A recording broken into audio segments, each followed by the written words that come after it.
Podcast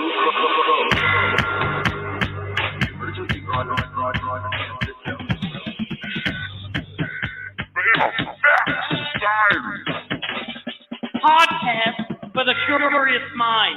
I don't know what that means.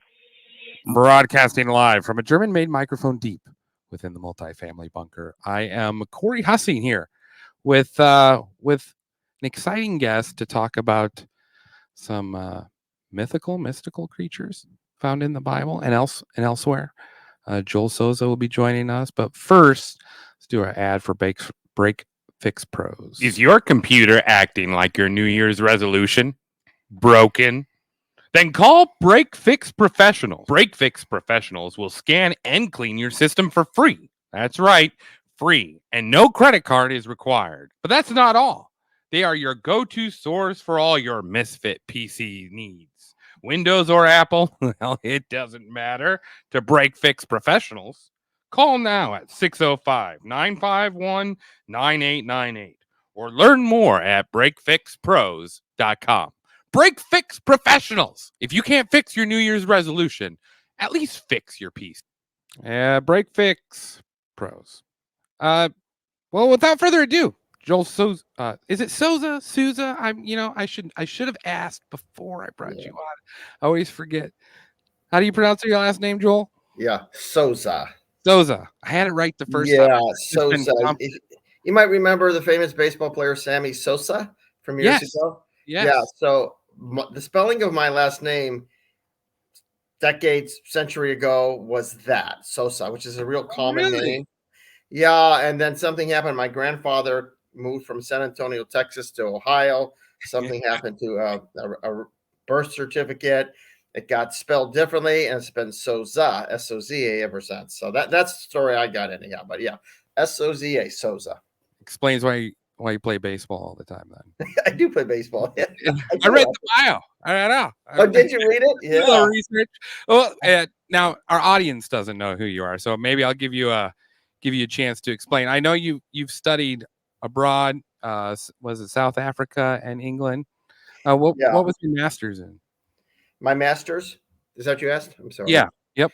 Yeah, I studied at a seminary, and I did 2 master's degrees, one in the Old Testament and one in the New Testament. So biblical studies has been my field. And then I went off to Durham, England, and spent a year in residency there. And then I finished my terminal degree at the University of South Africa in Pretoria. Now, Joel has published 3 books. His most recent is Introducing the Bible to the 21st Century Readers. He's also written a book, A Theological Approach to Eating, Diet, and Weight Control, which I will not read. And I don't need to feel more guilty about eating. Oh, God. But the one I came across was Lucifer, Leviathan, Lilith, and Other Mysterious Creatures of the Bible. And that's sort of your in-between child book right there. Yeah. Corey, may I interrupt quickly, if I may? Yes. No, just for clarification. The third book, the one that's coming out on the introduction to the Bible, it's not quite released yet. No, I don't. That's on me because I said that because it should have been out. But I have a co-author who still is tidying up a little bit of work, so it should be out any day now. But if someone went to look for it, you're not going to find it available yet. Got to give it a few months probably. Just to be on the level. Yeah, no, the inside knowledge on it. All right, no. So the last book you've written then is Lucifer, Leviathan, Lilith, and Other Mysterious Creatures of the Bible. Right. Usually when you talk to some, because you're a pastor now, correct? I am, yeah. I'm a university professor, and then I serve a small little church because they couldn't afford somebody full-time, so I part-time serve a church. What made you decide to write this book? So a couple of things, Corey. I mean, one is in my field profession as a university professor, there's a statement, publish or perish. That is, if you're not writing and getting things published, your career is seriously in jeopardy. So I knew that I needed to produce some written works, and I've done that, articles and journals and so forth.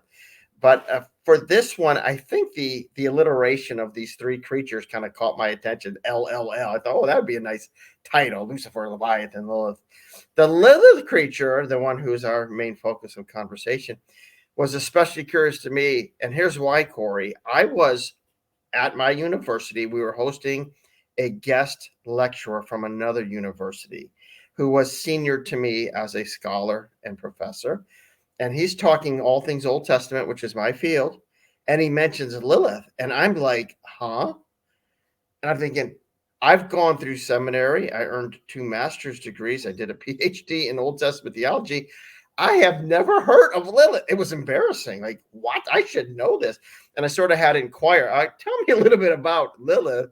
And when he did, it really got my fascination. Of course, I came to understand why I never heard a lecture on Lilith. It's just one tiny little word in the Old Testament that unless it's kept in its Hebrew language, you're not even going to know it's there. So that's why I didn't know it. But that sparked my interest. I knew nothing, and I thought I need to explore what this is about. And it became a good learning experience for me. When you, what scripture are you referring to when you talk about Lilith showing up in the Bible? This is from the Old Testament book of Isaiah the prophet, a well-known book, big book, 66 chapters. It's the 34th chapter, the 14th verse of Isaiah. And if someone was to open it up and find that and read it in English, only a few translations would actually keep the word Lilith in there, which is Hebrew, the original language of the Old Testament. Most would see an English translation like the night monster or the night bird or the night owl or something like that. So that's why I never even noticed it myself. What were the few translations that did? Do you recall? I would say go to the New Revised Standard Version. NRSV would have Lilith in it.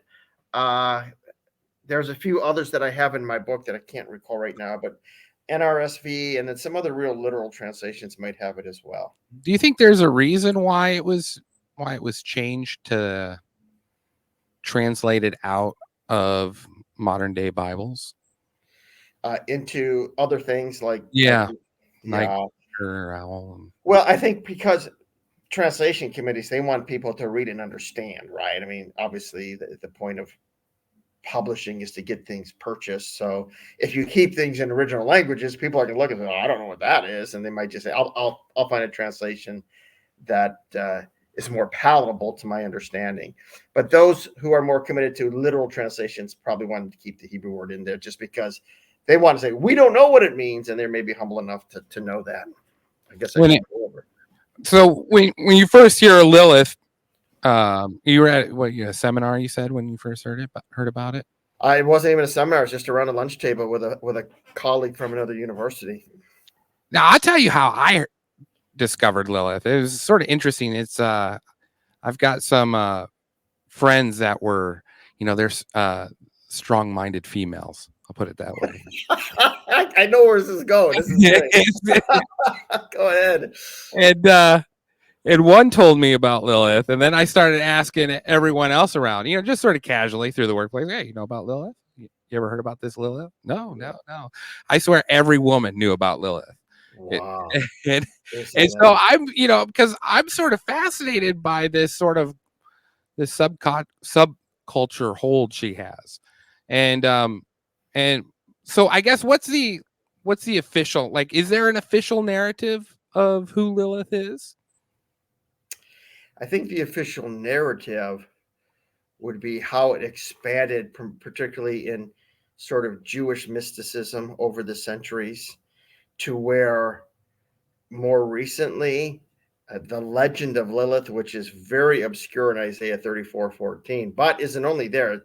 I mean, it dates back to 2000 BC, where there's artifacts and inscriptions of a Lilith-like creature that started to show this kind of female night demon who wanted to kill babies and ruin pregnancies. But what happened as it developed, my section on the Lilith goes through all the different literature on Lilith that's produced, particularly in the history of Jewish mysticism. But as we roll into the 20th century, during, say, the feminist movement of the 60s and 70s, Lilith was latched onto as more of a hero rather than this demon figure, this bad girl. She becomes more a hero for ladies because Lilith refused, again, in the tradition of the mysticism. Right. The Hebrew, was it under the Cabal, I think? Cabal. Yeah, the Cabal and all that. And she ended up she ended up just, the legend goes she was Adam's first wife prior to Eve. Eve's the good docile partner, right? The role model that a man wants, the more submissive woman, where Lilith is, you're not going to dominate me. And he's trying to subdue her in the legend. So that the dominant husband, male authority figure who wants to rule over his wife, Lilith won't have any of it. She grows wings and flies away. So from that came a movement out of feminism to identify with her positively. And it was Erica Jong wrote a book, I think it was in the 70s, who wrote a book about fear of flying. Don't be afraid to fly off of an abusive husband. And so it kind of became a battle cry and an insignia for ladies since the 70s, even to the present day. Sarah McLachlan started Lilith Fair, which was musical concerts, which featured only women. So it was kind of a pushback on male patriarchy, basically. So it depends on where you stand on that, positive or negative. Right? But that's how the legend developed really in the last half century in kind of a fascinating way. You say there's there's ancient artifacts that look like Lilith. What does she look like? Well, that's a good question. Really, the artifacts that have like an image of a woman, it's kind of hard to really even see her. And then historians and scholars aren't sure if the inscription is about Lilith or somebody else. What we have more of is just her name and not a whole lot of like icons of her picture. So her name shows up a lot, from 2000 BC on as a woman of desolation and primitive Eve. She gets all these kinds of titles. A lot of mystery there, and a lot of I'm not really sure, but incantation bowls and these kinds of things. A lot of those kinds of things showed up more so than a good graphic image of like, who do we have, like the Mona Lisa or something. We know what she looks like in the artwork, but with Lilith, not as much. With now, so she grows wings, flies away, and then she's I may be wrong on the timeline here, but I believe she's recaptured, right? Yes, that's right. Right. And then she gets I guess I don't get she gets assigned Mother of the Demons, I believe is her title, something along those lines. Yeah, there's a lot of different expressions and diversity on who she is. It's not like there's, like you asked about narrative, there's not just one narrative. There's like a primary narrative that she is sort of evil, destroyer of children, young motherhood, and yet sometimes she grows wings, sometimes she doesn't. She takes on multiple names in different contexts. So it's like the legend, like tributaries out of a river about Lilith. So that's why nothing is particularly clear. But the most solid evidence we have for the legend of her is what you quoted, that story of her flying off, getting captured, coming back. And that's where the latest work we have on her is from the Zohar, which is a part of Jewish writings and mysticism, which is like 1200 of the Common Era. And that's the last we got. And there's like 60 references and allusions to her, with 4 big stories about her, which kind of overlap but go in different directions. Again, it's not like documenting history with her, right? I mean, this is what we do with, the Legend of Frankenstein or the werewolf, or whatever. It just goes in all these kinds of directions. But the Zohar probably gives us the most information on the kind of person you said, who is growing wings and killing children and spawning demon children, and what's happening throughout history is that fearful mothers to be are putting amulets around their bed so that Lilith doesn't destroy their pregnancy, this kind of thing. So it's a curiosity. She sort of is this boogeyman, it seems like, boogeyman to men, boogeyman to new life. What, I guess, because you're a pastor, and obviously, I would, well, and I could be wrong, but I feel like this would, the narrative of who Lilith is would be in contradiction to what the Bible says. Yeah. Well, definitely, like in the only place we have her in the Bible is Isaiah 34:14. Most of what we know about her is outside the Bible, but in the biblical reference, in the context of where she's found in Isaiah 34 is something that is a common genre amongst these prophets of the Old Testament, like a Jeremiah and Isaiah and Ezekiel. They have whole sections devoted to oracles against other nations outside of Israel, which is bringing judgment upon nations for their crimes against humanity. And this one, Isaiah 30:14, is a judgment against a nation called the Edomites, who would have been a neighbor to the Israelites, of which Isaiah is a part of. And the thing about the Edomites that's so fascinating is that the history of the Edomites is they're the brothers of the Israelites because of when you go back to the Genesis story of Isaac. Esau, isn't it? Exactly right. Exactly. So it's really a judgment on Esau's descendants for a variety of reasons. And the way Isaiah is depicting it is it's the middle of the night in the desert, and there's whatever hyenas and snakes and owls and Lilith. And so Lilith is the one's like, well, what's a Lilith? You know? But she fits in this larger list of creatures of the night that would scare us. So it's a judgment text upon a different nation. And that's what we get her in the Bible. You know, and that's kind of it. So the question becomes, is she just a literal creature? Is it a night owl or something that's given this name? Or is Isaiah purposely crossing that kind of invisible barrier into the world of the unknown to stir up fear, right? Because that's what a judgment text will do, to call someone to be aware and to fear. And in this case, and what you said is perfect, Corey, the boogeyman, fear the boogeyman. Fear the Lilith, along with literal snakes and all these other creatures of the night. That's the biblical context. So, as one who does preaching and teaching from that context, that's how I will talk about it. But I do love to go into the legends because it's just so fascinating. And then, I'm sorry to interrupt. I'm curious. Would the Edomites have worshipped Lilith? Probably the opposite. They would have feared her, right? So that for the Edomites and other peoples of that culture and that geographical region going back to Isaiah's day, which is, 700 years BC, there would have been just like our superstitions, right? Boogeyman, they had a superstition apparently about a creature called a Lilith, a lady of the night. If I may interject, as a kid growing up, we would have sleepouts. The whole neighborhood would get together. We'd sleep out. And we had this thing about going to the graveyard in the middle of the night, as kids. And we are sure we saw the lady in white. And the lady in white, was she real or was she imagined? But she became real to us when we would wander the graveyard at 1 a.m. as mischievous kids. There she is, the lady in white. And in a sense, kind of like a Lilith, right? So the line between realism and myth sometimes isn't easy to know, but I think that's how it would have been understood to the Edomites, not as an object of worship, but an object of fear. It would have been someone they recognized, though, for sure, if he was using the term. Precisely the point. Just like we might say to our kids, something. I mean, it's probably not good parroting. The boogeyman's going to get you if you don't go to sleep at 10, but they would recognize what we're saying, right? Well, if Isaiah used it, I think it's fair game, just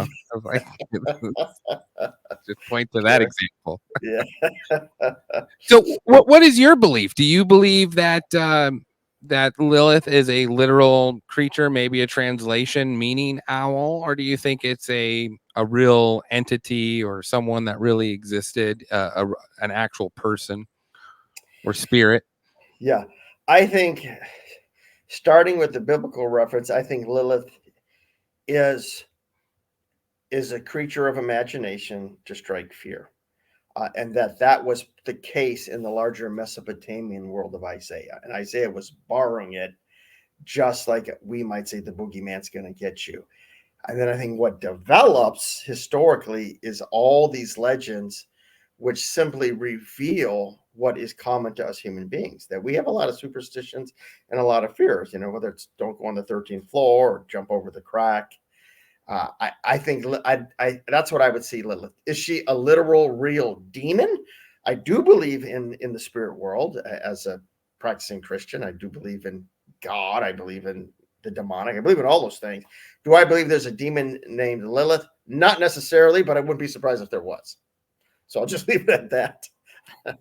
Well, it was interesting because I was doing just a little research, and we've had a couple episodes about Aleister Crowley, which I'm not for sure if you're aware of who that is. And in one of his textbooks, he talks about summoning a spirit creature by the name of Lilith, and the process. And so my ears always perk up when I see Aleister Crowley has dabbled around with the idea. Well, because he's done a lot of horrible things. So so Lilith being this boogeyman, what are some of the myths that stuck out to you when you were doing research on her? Well, I think besides some of the things I already mentioned, kind of worth repeating, like the myths of she's going to come in the middle of the night and she's going to kill your baby, or she's going to ruin your pregnancy. And so they're putting amulets up, and kind of like we have our talismans and lucky charms and sort of the things we even do in the modern day, even though we are well past the Enlightenment and so on. That caught my attention. I think to relate Lilith, in my understanding, to the Bible and to my book, is to say Lilith represents what is typical amongst us human beings, that there is a realm of existence outside the natural, and we don't fully know or understand what it is. Now, in a Christian worldview, the idea is, there's God, the loving creator, who sends his son to break into the world on a mission. And that what's revealed in a biblical sense is there's a cosmic conflict going on that we don't see with the natural eye between God and the forces of good, angels and archangels and whatever else. And then Satan and dragons and demons and perhaps Lilith or whatever they might be called. But the veil is only slightly open to us in the biblical record. There's just enough to know it's there, but not enough to get a full revelation of it, even though we see Jesus casting out demons and they're called Legion. I mean, there's a name similar to Lilith. That's where I'm making the connection, that ultimately Lilith, although, I don't think a literal being for me, maybe it's something in the realm of the demonic, more so, according to my book, to show this reveals the internal conflict we have of the chaos and disorder in the world we live in, right? Like trains derailing and leaking chemicals not too far from my house. What happened in Greece yesterday, the earthquakes in Syria. We want answers to this. And one way that I think biblically is revealed to us that there's a battle going on is through like a creature like Lilith being very subtly introduced into the text of Isaiah. But for us, it is, it's the Loch Ness Monster, it's Bigfoot, it's Yeti. And are they real creatures, or are they more a product of human imagination, which fears chaos and disorder and senses there's a struggle between good and evil? Now, that may not have landed at all, and I may not have answered. No. And I think it's very interesting that how people latch on to different ideas or things. With Lilith, there's definitely this desire of, or this, I guess, this aspect of admiration, like, yes.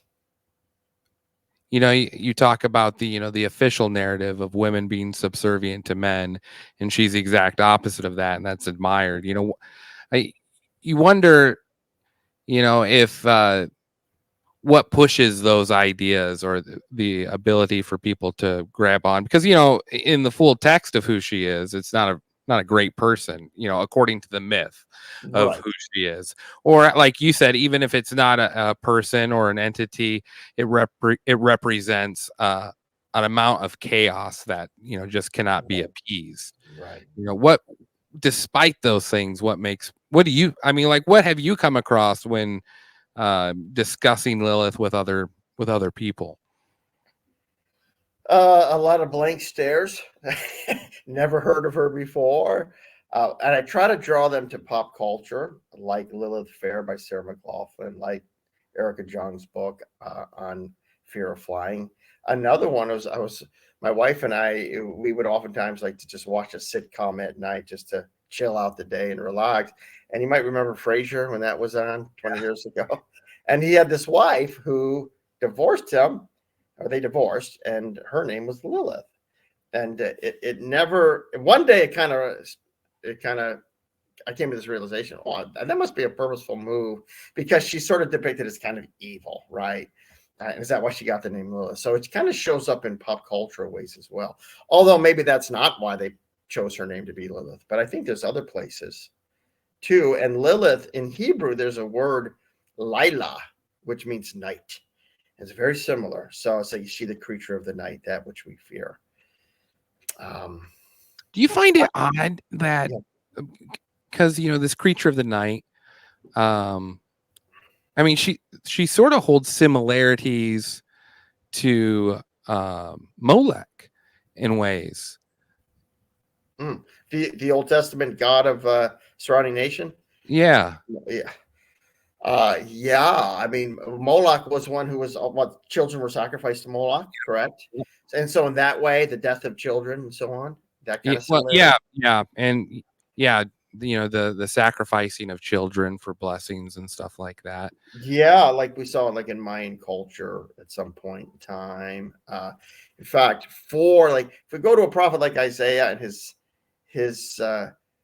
colleague prophets like a Jeremiah who comes about 100 years later, Jeremiah speaks the word of God into his generation that God was going to bring judgment upon them in Jerusalem, precisely because the current king, whose name was Manasseh, was slaughtering children for sacrifice to the gods. Right. I had a chance, Corey, to actually be in that valley called the Valley of Ben Hinnom in Jerusalem. I had a chance to study there in 2014, and my room was right there, like on the old wall that still remains, and looked down into this Valley of Ben Hinnom where they slaughtered children to, like in the name of a Moloch, but they were doing it to the God of Israel, which of course he didn't want, and he was going to shut it all down and bring judgment. In fact, this takes us in a whole new direction, but the Valley of Ben Hinnom, also known as Gehenna in the New Testament, is the term that is used mostly for what hell is in the New Testament, and it was the place of child sacrifice and slaughter.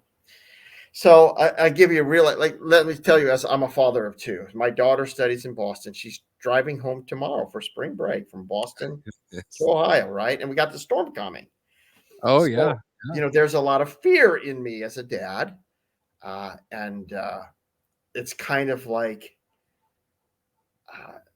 just the fear of chaos and bad that can happen in the world, for my daughter. So do I believe Lilith is after her? No, but I am aware that bad things happen. And there's a personally, what do I pray? I pray to God for protection over her. And then I'm not necessarily saying, oh God, ward off Lilith, but I am saying, oh God, ward off whatever evil, might hurt her and her friends making this trip. So it runs in all of us, whether we're theists and creationists or atheists and evolutionists or whatever, wherever we're at on that spectrum. I think there's a sense that we humans know that we live in a very troubled, chaotic world, and it strikes fear. And I'm just trying to show that some of the way it shows up is through artists' renditions of paintings, literature, and writings. Like I talk in my book about Mary, it's got a long last name, who in the 18th century wrote Frankenstein, and that just sparked a revival of all these creatures, right? And as a kid, I loved Frankenstein and Dracula and Creature from the Black Lagoon. Every October we walk around. What do we see? I mean, we're fascinated with this stuff, aren't we? Yeah. Well, and I guess what made me think of Molech was, so I don't know if you know where or heard about Bohemia Grove out there in California, and it's actually something of interest to study, because there's it's been a tradition for decades. A lot of high-ranking people go there as sort of a retreat. But at the end of the 2-week retreat or a week retreat, I can't remember how long it is, they have a ceremony, and there's a river in the middle, and then there's a seating on one side of the hill, and on the other side of the hill is a 30-foot statue of an owl that they call Molech. They address it as Molech, and they burn an effigy of a child at the altar in front of it. But I never understood because Molech, to my understanding, was a bull creature, if I remember correctly. I think it was the shape of a bull. I could be wrong on that. But, when you talk about, Lilith being described as sort of this, it could be, it was a bird of the night or something like that, One possibility. it would remind you of an owl, and sort of Yeah. the same sacrifice. And evidently this has been a cult for quite some time, if it's, popping up in subcultures. And I mean, if it's going all the way back to thousands of years ago, you're saying they're finding artifacts that, help ward off Lilith and things of that nature. Yeah, I hadn't heard of that. I'll have to take a look at that. Bohemian Grove, yeah. If you ever get a chance, it's very Out well. in California. Out in California, out in the hills, and it's been very popular for decades. Time magazine did a article about it back in the 70s, sort of making light of it. But once you see the ceremony take place, it definitely changes your opinion on, and I'm sure a lot of people, though, they don't know the symbolisms of what they're doing, Right. but the fact that they're there is interesting. Yeah. Well, and you talk, it's really, these a fight between good and evil on many different realms, and we get little peeks into the spiritual realm of how it's being fought. Right. And then, we have to deal with the physical aspects of it. But I've just been fascinated by this subject. What was I guess I'm curious about the Leviathan. What is a Leviathan then mentioned in the Bible? Oh, yeah. Well, I'm glad you asked, Corey, because that probably was my favorite part of my study. Of the three creatures, Lilith was the one that was more new to me, so it was more the learning journey. The Leviathan one I had talked a lot about in courses and so on and so forth. And Leviathan's a little easier to wrap one's mind around reading Leviathan in the Bible, because there's 5 texts on Leviathan, right? Not just the one. There's 5, which isn't overwhelming, but yet enough to get some substance. So the 5 texts, the one is in Isaiah, chapter 27, verse 1, and it's kind of my lead-in on my Leviathan chapter. And then there's 2 in the book of Psalms and 2 in the book of Job. But Leviathan is a creature of the deep. It's a sea creature that I would suggest, I think most biblical scholars and commentators would suggest, that Leviathan is a part of the imagination world of the ancient world of the Old Testament. And it's a creature of the deep that is more fictitious, that simply represents all of our human fears. And the reason that the writers of the Old Testament would use that kind of a creature, a sea creature, is because Israel did not have any natural harbors.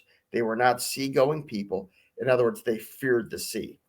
And much of the way the Bible is put together is to show chaos comes out of the sea, out of the water, right? And if you don't mind just indulging me with just a little bit of sort of walking across some passages in the Bible on the chaos of water, right from the beginning in Genesis, the chaos of water is God separates it out to create. And who can do that, right? I mean, I can't fill up my sink and put my hand in there and divide up the water. So it's showing God has power over that which they feared the most in the old world: the water, the storm, the ocean, the flood.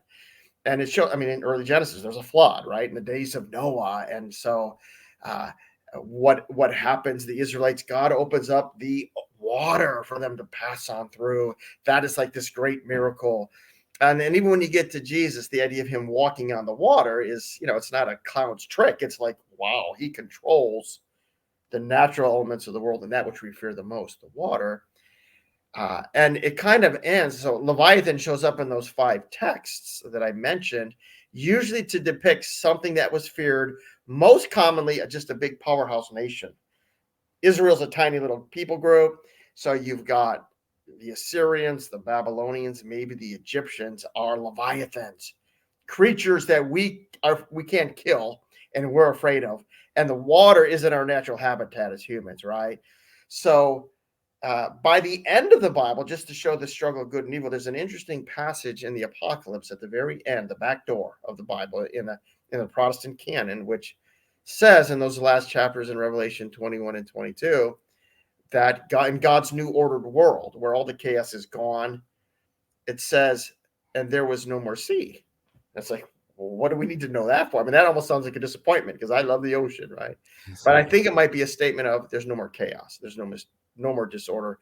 God has done away with evil. He has put all things in good order. But for myself, like I love the water. I'm a water guy, but when I go to the ocean, I tell you, Corey, I'm only going in up to my right. And why is that? Who knows what lurketh below? So the Leviathan is that creature that might be there that could get us at any time.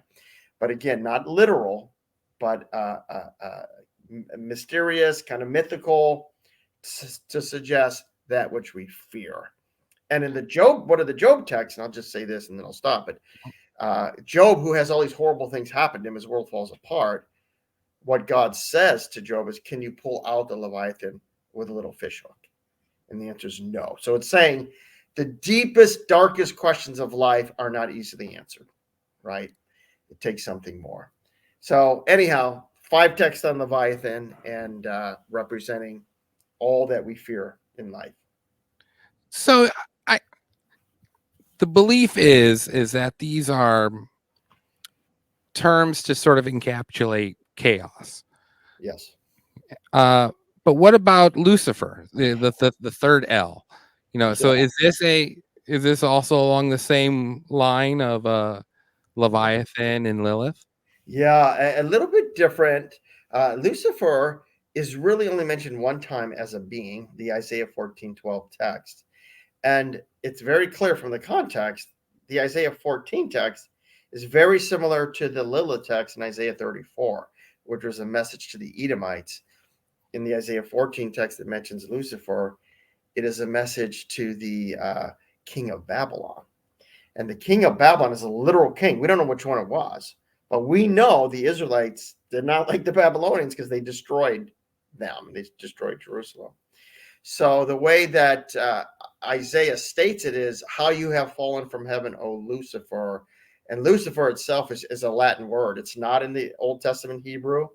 It comes from the Latin translation, and it means, O star of the morning, or enlightened one. And actually, a Lucifer is a positive in the sense of that a bright light in a good way, and has been used to mean enlightenment. But in the context, it's about an arrogant king of Babylon. And Isaiah is poetically saying, King of Babylon, you are arrogant and you are going to be brought low. You're going to fall, which happens to the Babylonian Empire. So that's the literal historic context of Isaiah 14. But what happened in Christian interpretation of that passage, it was a church father named Origen in the 2nd century AD who took it and enlarged it to mean the fall of Satan, the devil himself. And he has some good reasons for doing that, which, again, it's in the book. It comes from things Jesus says in Luke chapter 10. So I hold out that, okay, Isaiah 14 might actually be talking about the fall of Satan from heaven, but that's certainly not its meaning in its original context. So I always want to bring people back to the first thing you do in interpreting the Bible is get the context first. Then you can look at how legends develop out of there.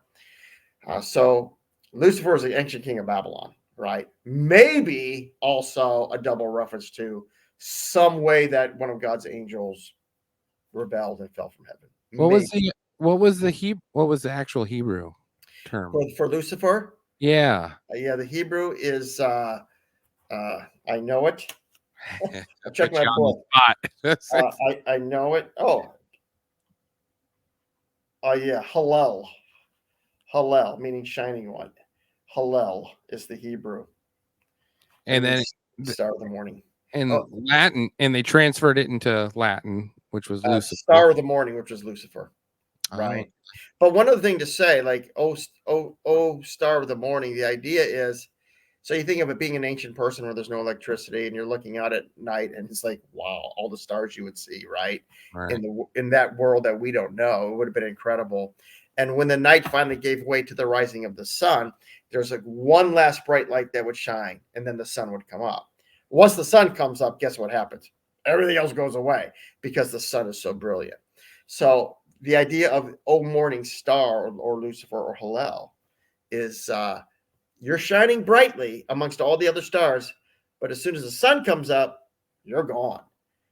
And the message is, King of Babylon, you're going to shine brightly for a moment, but you're gone, right? And we see that in literal history, right? We have our moment under the sun, and then we fade away, we get old, whatever. Ask stars, Tom Brady, what he's going to experience when he's no longer that bright morning star, right? So that's kind of the idea behind the origin of Isaiah 14, but it became this full-blown fall of the devil himself, which there's some evidence for it, but I just want to remind people, go back to the original source and start with that. Well, and it's fascinating how people have latched on to Lilith, Lucifer, these. Why do you think there's such a desire to latch on to these supposedly? What makes them enlightened to people? And I feel like there's some sort of danger to that. Yeah, yeah. One of the movements that came out of the name Lucifer, enlightened one, really, was a group called, it's called a philosophical school called Luciferianism. Hard to say the word, but it puts a positive spin on Lucifer as we seek enlightenment, kind of like in Eastern traditions, seeking enlightenment. Kind of like with Lilith being turned into a positive, Lucifer gets turned into a positive. Leviathan never does, but Lucifer and Leviathan do. And why do these kinds of things happen, or why is there latching on? Well, we're fascinated with the unknown. We're fascinated with that other world beyond us. If I can just say, sort of giving kind of a biblical theology 101 here in a sense, but if you think about the Bible at the front door and the back door, we really got the two most difficult genres to interpret from the Bible. That the front door is the story of creation, which is bizarre. Snakes are talking, other things are happening that doesn't happen in the natural world, right? And then on the back door, you've got the apocalypse or the book of Revelation. And so it's like there's this great mystery at the beginning of the story and the end of the story. And we all want to know the exact way the beginning unfolded. We all want to know how the ending is going to unfold. But it's like the Bible won't allow us any more than a signpost to those things, but not a full photograph, just a signpost. But what's in between the main pages of the Bible is the message of you walk by faith and not by sight, which calls to a belief in the God who created all things. So as the pastoral part of me has to remind people not to not lock in just to the front door and the back door. These are great things to explore, but the greater call is what it is to live by faith in the larger biblical revelation, because we are always fascinated with things we don't know. And I know in the church, there's been a strong movement with how the world's going to end and all these Bible charts, which honestly is a moneymaker. It's kind of embarrassing. It really doesn't handle the genre of the book of Revelation well or understand its context, because that's what we do, right? We just love to go to things that maybe we can't see or know. And why do we, when there's an ambulance down the street, why do we have to go run out and check it out? We tend to have these fascinations where we're not comfortable staying in our own lane, perhaps. And the way the Bible kind of portrays the beginning call to Adam and Eve is, you be fruitful and multiply and, subdue the earth, in the sense of, this is the domain God gave you. Don't worry so much about what's outside of that domain of the natural realm. So I'm giving you little pieces and parts to your big, good questions. Oh, I appreciate you humoring the uneducated here. So I find it all very fascinating. Sure. And especially there's like you said, there's a million different ways to interpret this creature, or it could be not even a creature at all. And it's interesting to hear sort of the Christian perspective. That's what I was curious about, because how does that tie in with Christianity itself? Of these stories about Leviathan and Lilith and Lucifer. That's I believe the whole time that was a reference to the devil. And I just born into it, I guess. But Right. that's fascinating in itself to me. Yeah, it has become that, and so the history of how things develop is kind of fascinating. It's not to say that maybe some of our conclusions still aren't correct, but they need to be thought through as to what was the original context of things and how did we get to where we're at today. And Lucifer and Lilith are especially the ones that are like, whoa, whereas Leviathan has been always a little bit more straightforward, although oftentimes, honestly, like in Christian circles, this would be a point that I would tend to disagree with. But people, well, Leviathan, that's proof there was, the dinosaurs in the Bible and that sort of thing. And say that's not at all what it means. It's about the mythological aspect of the ancient world. And as a Christian, we don't have to prove, that the Bible talks about dinosaurs to believe in its veracity and so forth. So I don't know. It takes me all over the. Yeah, I'm sure you get asked all sorts of questions about it too. Well, in my profession of teaching Bible, whether at the university or the church, it's not just trying to teach content, but we're always trying to teach interpretive method, right? How to think well. I mean, that should be the concern of any professor. And of course, I'm on a journey to try to think well, because thinking well sets us up, to make the best decisions in life. And that's what university is trying to do. And that's why we read broadly and try to get all the views we can and the best thinking on every view, so that we ourselves are learning to think well. So for me, the book was a good journey for me to explore 3 areas that I'd given a little attention to, none to Lilith. And it has helped develop what I think is my understanding of the biblical message, which ultimately that's my main concern, the pastoral part of me, right? The evangelical part of me wants to draw out, well, what do these things say about God? What do they say about human beings? And then how then should I live my life? And so for me, it's a matter of recognizing how fear creeps into our life and how that is combated, which with a larger biblical worldview actually for that. But how do I work through my daughter making this drive from Boston, right? It's very real to me in the moment. And in some senses, I can use the book I wrote to kind of inform that just a little bit anyhow. Joel, thanks so much for coming on the show. I appreciate it. Is there anything you would like to plug as far as any, I know you've got your Introducing the Bible to the 21st Century Readers book is coming out in the near future. Yeah, that's going to be from Linus Publishing. If you want to write down my name and wait for it to come out, Linus Publishing out of New York is going to be publishing Introducing the Bible to 21st Century Readers. Honestly, me and my colleague professor, we wrote it at as a minimalist a level as we can. What I mean is it's not like a traditional textbook. It's going to be much smaller. It's going to be much easier read. The book we just talked about, I needed to write it a little more academically just for my career purposes and so forth. But this next book coming out is honestly for someone who just maybe has no familiarity with the Bible. And as far as this book we've been talking about, it's published by Hamilton Books, which is an imprint of Roman and Littlefield. I wrote it in 2017. Again, Lucifer, Leviathan, Lilith, and other mysterious creatures of the Bible. It's less than 100 pages, right? So shouldn't be too expensive. I mean, you go to Amazon or to the publisher, you can get used copies of it pretty cheap, honestly. And I make 6 cents a copy, so it's not a big money grab for me. Joel, I waited till the end of this interview to ask if you were an Ohio State fan. You know what? Not particularly. I like you a little bit more, Joel.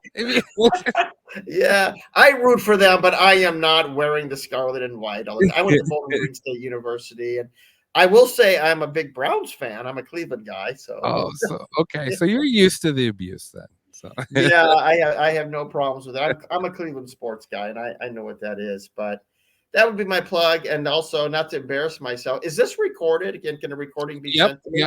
yep. We'll send you the we'll Okay, send you that the would be great. recording. My 91-year-old mother wants to hear it. So I have Oh. a fan club out there. She's 91. No, hey, we'll take Phantom Facts listeners however we can get them. Well, I appreciate what you're doing, Corey. This is fascinating, and that you put the energy and time into this, and you work a trade and do this as well. It's pretty impressive to me. Well, I really enjoyed having you on, Joel. Thanks so much for coming on our show. You're welcome, Corey. Thank you. Joel Soza. Joel Soza. New show coming out next week. Be sure to tune in. Check us out on Phantom Facts on YouTube, Phantom Facts Society on all your podcast listeners. Everyone have a great night. Thanks again to Joel for coming on the show.